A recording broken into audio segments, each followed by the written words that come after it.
اتنے خوش ہو جاتے ہیں کہ فرائض چھوڑ دیتے ہیں۔ تو یہ حدیث میں دونوں باتیں ایک ساتھ آ رہی ہیں، آپ غور سے سنیے نفل کی اہمیت، غور سے سنیے۔ نبی اکرم صلی اللہ علیہ وسلم فرماتے ہیں، اور بخاری کی روایت ہے، اللہ تعالیٰ فرماتا ہے، حدیث قدسی ہے، اللہ تعالیٰ فرماتا ہے جو شخص میرے دوست سے دشمنی کرتا ہے میں اس کے خلاف اعلان جنگ کر دیتا ہوں۔ کیا فرمایا اللہ تعالیٰ؟ جو میرے دوست سے دشمنی کرتا ہے میں اس کے خلاف اعلان جنگ کر دیتا ہوں۔ مطلب جو اللہ کے ولی ہوتے ہیں، اور یقین اللہ کے ولی ہوتے ہیں، اللہ کے دوست ہوتے ہیں، یاد رکھیے اللہ کے ولی ہوتے ہیں، تو اللہ تعالیٰ فرما رہا ہے جو میرے دوست سے دشمنی کرتا ہے، اور اللہ کے دوست کون ہے؟ جو تقوی اختیار کرتے ہیں، ایمان والے ہونا پہلی شرط، وہ تقوی اختیار کرتے ہیں اور ہر کام سنت کے مطابق کرتے ہیں، ٹھیک ہے؟ تو بہرحال ورنہ میں اس لیے کہہ رہا ہوں اللہ کے دوست، ورنہ ہمارے پاس جو سنت کی مخالفت کرتا ہے، نماز کبھی نہیں پڑھتا ہے، تقوی تو ہے نہیں دور دور تک، اس کو ولی مانتے ہیں۔ اس لیے میں وضاحت کر رہا ہوں، ایمان والا جیسا حق ہے، تقوی اختیار کرنے والا انسان اور سنت کے مطابق اعمال کرنے والا۔ تو بہرحال اللہ تعالیٰ فرما رہا ہے جو میرے دوست سے دشمنی کرتا ہے میں اس سے اعلان جنگ کرتا ہوں۔ اب اندازہ لگائیں، اللہ کا جو دوست ہوتا ہے اس کو اگر دنیا میں کوئی چھیڑتا ہے یا اس سے دشمنی کوئی کرتا ہے، اللہ تعالیٰ اس کے خلاف اعلان جنگ کر دیتا ہے۔ کیسے کرتا ہے؟ وہ جس نے دیکھا نتیجے اس کو سمجھ میں آتے ہیں۔ انبیاءوں کے ساتھ جس نے برا سلوک کیا ان کے نتیجے دیکھ لیجئے، صحابہ کے ساتھ جس نے برا سلوک کیا کیسی کیسی موتیں مرے ان کی زندگی دیکھ لیجئے، سلف صالحین پہ جس نے ظلم کیا ان کی زندگیوں کا مطالعہ کرے، خاص طور سے ان کی موتیں دیکھے، اور اس کے بعد معصوم مسلمانوں پہ جس نے بھی ظلم کیا ان کی زندگی کی حالت دیکھے، آپ کہیں گے واقعی میں اللہ تعالیٰ کیسا بدلہ لیتا ہے۔ چونکہ اللہ تعالیٰ جب دشمنی لیتا ہے اس کے خلاف تو وہ دشمنی واقع میں نبھاتا بھی ہے، سمجھ رہے ہیں بات کو؟ ہر طرف سے اس کو جو ہے چت کر دیتا ہے اس دنیا کی زندگی۔ تو بہرحال اللہ تعالیٰ فرما رہا ہے جو شخص میرے دوست سے دشمنی کرتا ہے اس کے خلاف میں اعلان جنگ کرتا ہوں۔ تو ایک بات ہمیشہ ذہن میں رکھنی چاہیے، اللہ کے نیک بندوں کے خلاف کوئی چال نہیں چلنا چاہیے، اس لیے کہ جب ہم اللہ کے نیک بندوں کے خلاف چال چلتے ہیں در حقیقت اللہ ہمارے خلاف اعلان جنگ کر دیتا ہے۔ ہوتا ہے نا بہت سارے لوگ، نیک لوگ خواہ تنگ کرتے ہیں زمین کے معاملات میں، اس میں احتیاط کرنا چاہیے، آپ خطرناک زون میں جا رہے ہیں، آپ کو تکلیف ہو سکتی ہے، ٹھیک ہے؟ آگے آئیے سنیں، اللہ تعالیٰ فرماتا ہے اور میرا بندہ سب سے زیادہ میرا تقرب اس چیز کے ساتھ حاصل کرتا ہے جسے میں نے فرض کیا ہے۔ اللہ تعالیٰ فرما رہا ہے میرا بندہ سب سے قریب مجھ سے تب ہوتا ہے جب وہ میری فرض کردہ چیزوں کو پورا کرتا ہے۔ اللہ تعالیٰ فرما رہا ہے میرا بندہ میرے سب سے قریب کب آتا ہے؟ جب وہ چیز کرتا ہے جو میں نے اس پر فرض کی ہے۔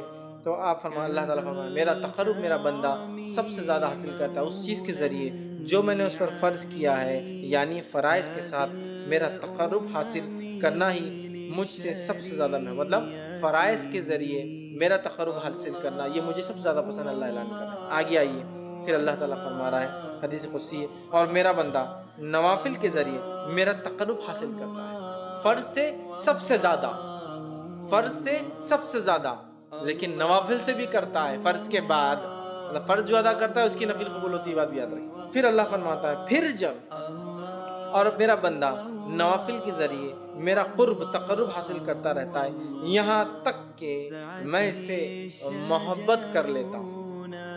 میرا بندہ پہلے تو فرض کرتا ہے، میرا تقرب حاصل کر لیتا ہے، چونکہ فرض سے ہی میں سب سے زیادہ قریب ہوتا ہوں بندوں کی، یہ مجھے سب سے زیادہ محبوب ہے۔ پھر میرا بندہ نفل پڑھتا ہے اور نفل پڑھ کر میرا تقرب حاصل کرتا ہے، اتنا تقرب حاصل کرتا ہے، اتنا تقرب حاصل کرتا ہے کہ میں بھی اس سے محبت کرنا شروع کر دیتا ہوں نوافل کے ذریعے۔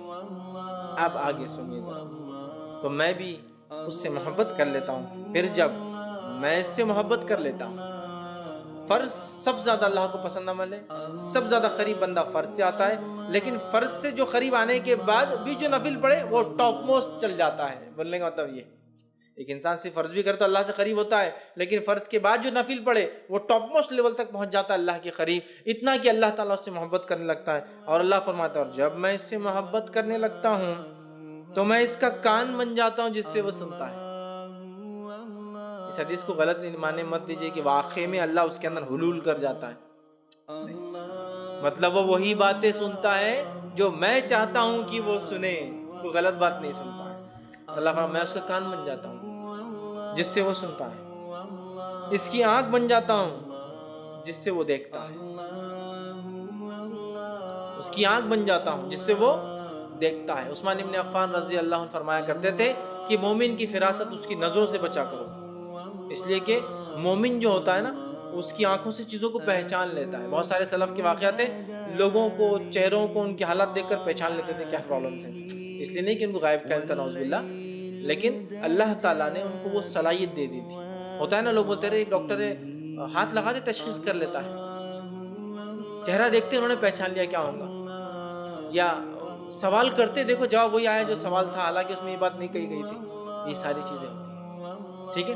تو یہاں دیکھیے اللہ کے رسول صلی اللہ علیہ وسلم کیا فرما رہے ہیں کہ اللہ تعالیٰ فرما رہا ہے میں اس کی آنکھ بن جاتا ہوں جس سے وہ دیکھتا ہے، اس کا ہاتھ بن جاتا ہوں جس کے ذریعے وہ پکڑتا ہے۔ مطلب وہی دیکھتا ہے جو اللہ چاہتا ہے، وہی سنتا ہے جو اللہ چاہتا ہے، وہی پکڑتا ہے جو اللہ چاہتا ہے۔ مطلب مومن ہر وہ کام نفل کے ذریعے اللہ سے محبت حاصل کر کے اللہ اس کے ریٹرن میں اس کو ہر وہ چیز کرواتا ہے جو اس کا رب اس سے صرف پسند کرتا ہے، اس کے علاوہ نہ کچھ سنتا ہے، نہ کچھ دیکھتا ہے، نہ کچھ پکڑتا ہے۔ تو میں اس کا ہاتھ بن جاتا ہوں جس کے ذریعے وہ پکڑتا ہے، اور اس کا پاؤں بن جاتا ہوں جس کے ذریعے وہ چلتا ہے۔ مطلب مومن چلیں گا بھی تو اب سیدھے راستے پر، چونکہ اب وہ غلط راستے پر نہیں جائیں گا، چونکہ نفل کے ذریعے وہ اللہ کی محبت حاصل کر چکا ہے۔ اللہ کی محبت جو بندہ حاصل کر لیتا ہے اس کا رب کا فضل اس پہ یہ ہوتا ہے کہ ہر وہ کام کرتا ہے جو اس کا رب چاہتا ہے، اس کے علاوہ وہ کچھ نہیں کرتا۔ یہاں جو ہے اس سے وہ چلتا ہے، ان تمام اعضاء کو اپنی اطاعت میں لگا دیتا ہے، اور اگر وہ مجھ سے سوال کرتا ہے تو میں ضرور بھی ضرور اس کو عطا کرتا ہوں۔ اگر وہ مجھ سے سوال کرتا ہے تو میں ضرور بھی ضرور اس کو عطا کرتا ہوں، ضرور بھی ضرور عطا کرتا ہوں اگر وہ مجھ سے سوال کرتا ہے۔ کون سا بندہ؟ فرائض کے بعد نفل کا اہتمام کر کے رب سے محبت حاصل کر لینے والا بندہ، دیکھتا ہے تو وہی جو اس کا رب چاہتا ہے، سنتا ہے وہی جو اس کا رب چاہتا ہے، پکڑتا ہے وہی جو اس کا رب چاہتا ہے، چلتا ہے اسی راہ پر جس پہ رب چاہتا ہے، اور جب وہ مانگتا ہے تو اس کا رب اس کی جو ہے ضرور بھی ضرور اس کو عطا کر دیتا ہے۔ اور اگر وہ میری پناہ طلب کرے تو میں یقیناً اس کو پناہ دے دیتا ہوں، اور اگر وہ میری پناہ طلب کرتا ہے، دعا میں خاص دعا یاد رکھیں، پناہ مانگنا مصیبت کے وقت، تو اگر وہ میری پناہ مانگتا ہے تو میں اسے پناہ دے دیتا ہوں۔ سبحان اللہ، کتنے بڑے بڑے فضائل ہیں نفل کو ادا کرنے کے، کتنے بڑے بڑے فضائل، اندازہ لگائیے، ہے نا۔ اللہ کو سب سے زیادہ محبوب عمل لیکن کون سا ہے؟ فرض ہے، یاد رکھیے، فرض نماز، مال میں فرض عبادت زکوٰۃ، ہے نا۔ اس کے بعد اللہ تعالیٰ نے رمضان کے مہینے کے روزے، اس کے بعد حج، سب سے زیادہ محبوب عمل۔ اس کے بعد یہ کرنے کے بعد بندہ نفل کے اندر دوڑتا ہے، آگے بڑھتا ہے۔ فرض نماز کے بعد نفل نماز، فرض زکوٰۃ کے بعد نفلی زکوٰۃ، فرض روزوں کے بعد نفلی روزے، فرض حج کے بعد نفلی عمرے، نفلی حج بولتے ہیں اس کو حج صغیر، چھوٹا حج، وہ کرتا ہے تو اللہ سے اتنا قریب ہوتا ہے کہ اللہ محبت کرنے لگتا ہے۔ جب اللہ محبت کرنے لگتا ہے تو وہ جو دیکھتا ہے وہ جو اس کا رب چاہتا ہے، وہی سنتا ہے جو اس کا رب چاہتا ہے، وہی اس کے ہاتھ پکڑتے اس کا رب چاہتا ہے، اسی راہ پر چلتا ہے، قدم چلتے ہیں جو اس کا رب چاہتا ہے، اور پھر جب اپنے رب سے مانگتا ہے اس کا رب اس کو پورا، اس کی دعاؤں کو پورا کرتا ہے، اور جب وہ پناہ طلب کرتا ہے تو اللہ تعالیٰ اس کو پناہ عطا کر دیتا ہے۔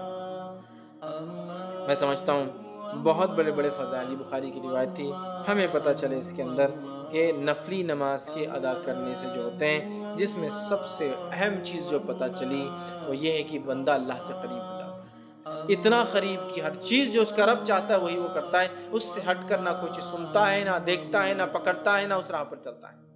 ہم میں ہر شخص چاہتا ہے ہم نیک بنے، اور پتہ نہیں لوگوں نے ولایت حاصل کرنے کی کون کون سے ذریعے بنا لی، اور یہ اللہ کے ولی ہے، چونکہ شروع میں اللہ نے کیا کہہ دیا کہ اللہ کے رسول فرماتے ہیں، اللہ تعالیٰ فرماتے جو شخص میرے دوست سے دشمنی کرتا ہے میں اس سے اعلان جنگ کرتا ہوں، اور پھر آگے اس کی بات صفت دوست کون ہے، فرائض کے ذریعے نزدیک پہنچتا ہے، نفل کر کے اللہ کا قرب اور محبت حاصل کر لیتا ہے، پھر نفل حاصل کر کے پھر وہ جو مانگتا ہے اللہ پوری کر دیتا ہے، جب پناہ مانگتا ہے اللہ پناہ دے دیتا ہے۔ ہم سب چاہتے ہیں نیک بنے، ہم سب چاہتے ہیں اللہ ہماری دعاؤں کو قبول کرے، ہم سب چاہتے ہیں کہ جب ہم اللہ سے جو مانگے اللہ دے دے، ہمیں بھی پھر اللہ تعالیٰ کو پہلے راضی کرنا ہو۔ ارے دنیا کے اندر تو پتہ نہیں کتنی چاپلوسیاں لوگوں کو کرنا پڑتی چھوٹے چھوٹے کام نکالنے کے لیے، ہاں کتنی چاپلوسیاں کرنا پڑتی ہے۔ اللہ تعالیٰ آپ سے چاپلوسی نہیں چاہتا، اخلاص چاہتا ہے۔ اخلاص، چاپلوسی میں کیا ہوتا ہے؟ اخلاص نہیں ہوتا ہے، اخلاص چاہتا ہے، اور اخلاص کے ساتھ فرض عبادت اور نفل میں اضافہ کرو، اللہ تعالیٰ ہم کو دیں گا۔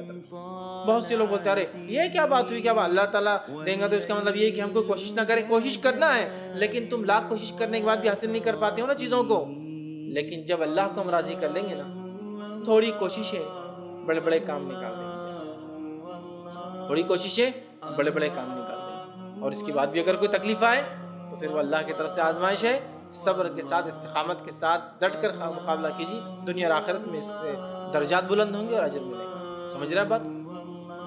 یہ بات کو سمجھنے کی ضرورت ہے، یہ بات کو سمجھنے کی ضرورت ہے۔ تو اللہ سے قریب ہونا ہے۔ دنیا میں ہم کام نکالنے کے لیے سب کچھ کرتے ہیں لوگوں سے، اگر ہم چاہتے ہیں کہ ہمارا کام عرش والا کر دے، دنیا کی ساری مصیبت، مشکلیں، پریشانی حل، اور موت کی اور موت کے بعد کی اور آخرت کی وہ تمام چیزیں، تو پھر ہم جو ہے آسمان والے کو راضی کر لیں۔ ہو سکتا دنیا والے ناراض ہو جائے، اس سے کوئی مسئلہ نہیں، لیکن اللہ راضی ہو جائے۔ لیکن ہمارا معاملہ یہ ہے کہ ہم اللہ کو ناراض کرنا چاہتے ہیں اور دنیا والوں کو راضی کرنا چاہتے ہیں، تو اللہ تعالیٰ بھی پھر انہی کے سامنے ہم کو جھکاتا رہتا ہے۔ تو اللہ کے نیک بندوں کی صفت آ گئی، فرائض کا اہتمام کیجیے، فرائض کے اہتمام نفل میں اضافہ کیجیے، دیکھیے اللہ تعالیٰ کہ ہم دوست بن جاتے ہیں، پھر یار دوست بن جاتے ہیں، ٹھیک ہے؟ تو اس کی ہم کوشش کریں کہ نوافل کو ہم زیادہ سے زیادہ کریں۔